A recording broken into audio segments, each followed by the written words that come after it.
Assalamualaikum warahmatullahi wabarakatuh. Berjumpa lagi dengan saya di MMC TV 35 Official.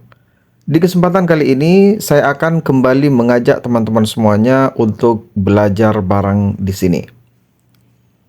Kali ini yang akan kita bahas adalah apabila ditanya apa saja kewajiban orang yang sudah masuk Islam. Oke, kita mulai. Bismillahirrahmanirrahim. Alhamdulillah. Wassalatu wassalamu ala rasulillah. Amma ba'du. Kalau misalnya ditanya apa saja kewajiban orang yang telah masuk Islam.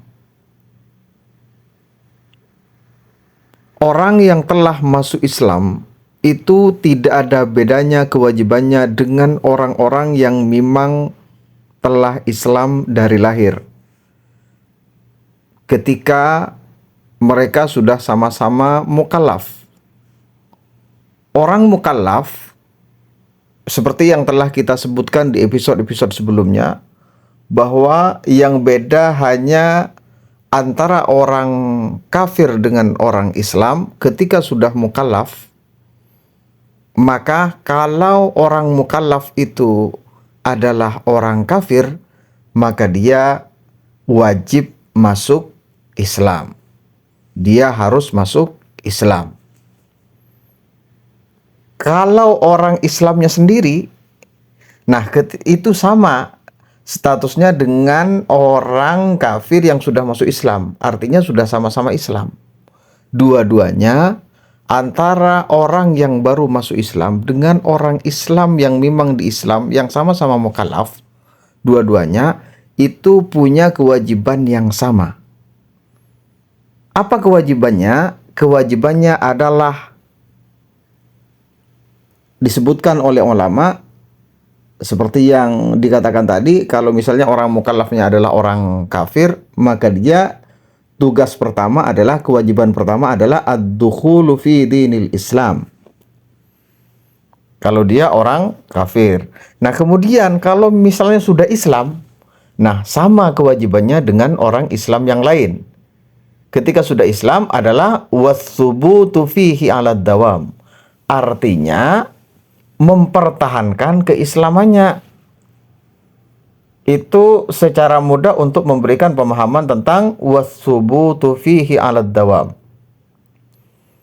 Was-subutu itu artinya was-subutu dan tetap fihi di dalam Islam 'alad dawam selama-lamanya. Dijelaskan oleh ulama, amma in kana musliman fayajibu ayyasbuta fihi. Qala ta'ala wa'bud rabbaka hatta ya'tiyakal yakin. Allah berfirman, sembahlah Tuhanmu sampai kamu meninggal dunia. Seperti itu. Jadi ketika sudah menjadi seorang muslim, maka sama kewajibannya dengan muslim-muslim yang lain, yaitu mempertahankan keislamannya. Artinya tetap di dalam Islam selama-lamanya. Jangan pernah ada pikiran untuk murtad atau keluar dari Islam di masa mendatang.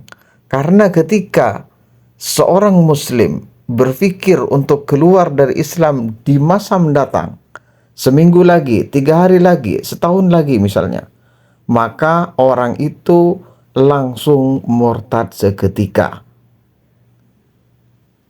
Jadi kan makanya harus dipegang teguh keislamannya, kemudian laksanakan segala kewajiban dan jauhi segala larangan.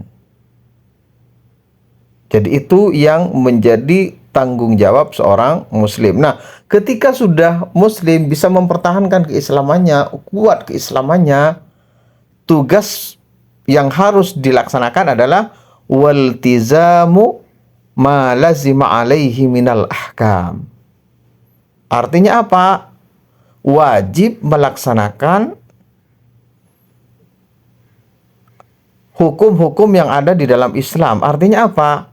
Hadzal mukallafu huwallazi yakunu mulziman bi ayyuslima wa ya'mala bi syari'atil Islam Ai ayyudiyal wajibat wa yajtanibal muharramat. Artinya, orang yang sudah Islam, maka dia harus melaksanakan segala kewajiban di dalam Islam dan menjauhi segala larangan. Artinya, dia harus mengamalkan syariat Islam.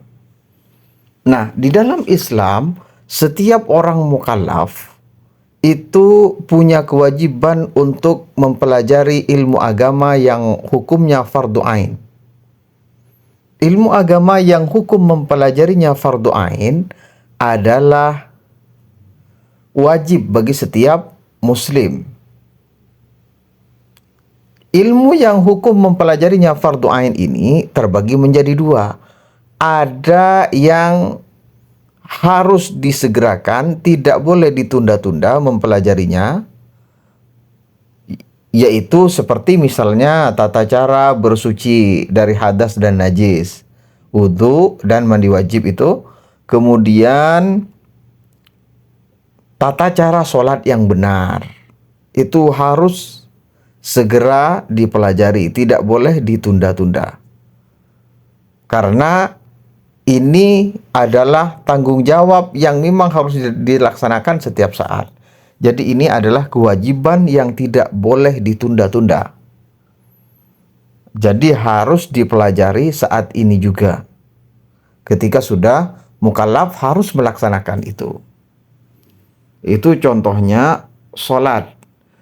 Kalau secara umum ilmu yang fardu ain itu semuanya mulai dari hukum toharoh sampai haji. Dan sebagian dari hukum-hukum muamalah. Nah, ketika dibagi dua, ya seperti itu tadi, kewajiban yang harus segera dilaksanakan seperti misalnya tata cara bersuci dari hadas dan najis, kemudian tata cara sholat. Nah, kemudian kalau ini sebagiannya saja yang saya sebutkan, kalau yang kewajibannya tidak filhal, tidak seketika, tapi di saat akan melaksanakan, contohnya seperti orang yang ingin melaksanakan umroh atau haji. Orang yang ingin melaksanakan umroh atau haji sudah punya kewajiban untuk melaksanakan itu dan akan melaksanakan misalnya 1 bulan lagi atau seminggu lagi. Maka dari saat ini dia harus mempelajari ilmunya, wajib mempelajarinya. Nah, seperti itu. Di dalam Islam seperti itu. Jadi ada ilmu yang fardu ain itu, ada yang filhal, ada yang tidak filhal. Artinya bisa baru mempunyai kewajiban ketika akan melaksanakannya. Nah, sedikit akan saya kembali ke poin kedua tadi. Itu kan ada 3 kan kewajiban seorang mukallaf. Yang kalau misalnya orang kafir harus masuk Islam, pertama wajib masuk Islam. Yang kedua ketika masuk Islam harus mempertahankan keislamannya. Yang ketiga adalah dia harus melaksanakan syariat Islam. Nah, mempertahankan keislaman yaitu harus memang dengan cara mempelajari ilmu agama yang wajib hukumnya, yang fardu ain ini. Kenapa? Karena ketika sudah paham tentang ilmu yang fardu ain, utamanya adalah bab akidah. Bab akidah ini termasuk kewajiban yang harus diutamakan dari ilmu-ilmu yang lain. Jadi kan makanya seperti yang saya bilang tadi bahwa tidak boleh ada terbersit dalam hatinya untuk keluar dari Islam di masa mendatang. Karena ketika ada terbersit di saat itu, maka saat ini juga dia keluar dari Islam, artinya murtad. Untuk kembali kepada Islam harus niat masuk Islam kemudian mengucapkan 2 kalimat syahadat. Nah, untuk mempertahankan keislaman ya memang harus paham dasar-dasar akidah tentang keimanan yang benar kepada Allah dan Rasulullah. Ini harus dipelajari tentang dasar-dasar ilmu akidah. Hal-hal yang bisa menyebabkan orang jatuh kepada riddah itu ada 3. Orang bisa murtad disebabkan oleh 3 hal. 1, dari perkataan. Misalnya, mencaci maki Allah, mencaci maki Al-Quran, mencaci maki hal-hal yang dimuliakan oleh syariat, itu bisa menjatuhkan kepada kekufuran dari perkataan. Kemudian yang kedua, dari perbuatan. Dari perbuatan ini bisa menjatuhkan kepada kekufuran. Seperti misalnya membuang Al-Quran ke tempat kotoran, atau hal-hal yang dimuliakan oleh syariat ke tempat kotor. Kemudian berikutnya menginjak Al-Quran. Ini bisa menyebabkan orang jatuh kepada murtad, keluar dari Islam. Kemudian yang ketiga dari keyakinan. Punya keyakinan bahwa Allah memiliki bentuk dan ukuran, Allah seperti manusia misalnya. Orang yang memiliki keyakinan seperti itu bisa menjatuhkan kepada kekufuran. Karena di dalam Islam jelas diajarkan bahwa Allah itu bukan sesuatu yang memiliki bentuk dan ukuran. Allah tidak memiliki bentuk dan ukuran, sedangkan semua ciptaannya pasti memiliki bentuk dan ukuran. Dalam hal ini dikatakan oleh Sayyidina Ali, "Man za'ama anna ilahana mahdud, faqad jahilal khaliqal ma'bud." Barang siapa yang menduga bahwa Allah memiliki bentuk dan ukuran, faqad jahilal khaliqal ma'bud, maka orang ini tidak paham berarti tentang Allah. Bahkan kata jahil oleh ulama diartikan itu menjatuhkan kepada kekufuran. Nah, ini teman-teman, mungkin kali ini nanti kita akan lanjutkan tahap demi tahap semua kewajiban-kewajiban yang harus kita pelajari, yaitu ilmu yang fardu ain. Insya Allah akan kita bahas secara bertahap, secara terus-menerus, dan ini sudah banyak insya Allah dari episode sebelumnya yang sudah saya sampaikan kepada teman-teman semuanya. Jadi silahkan ditonton bagi teman-teman yang belum nonton di episode-episode sebelumnya. Oke teman-teman, sampai di sini dulu. Sampai jumpa lagi di episode berikutnya.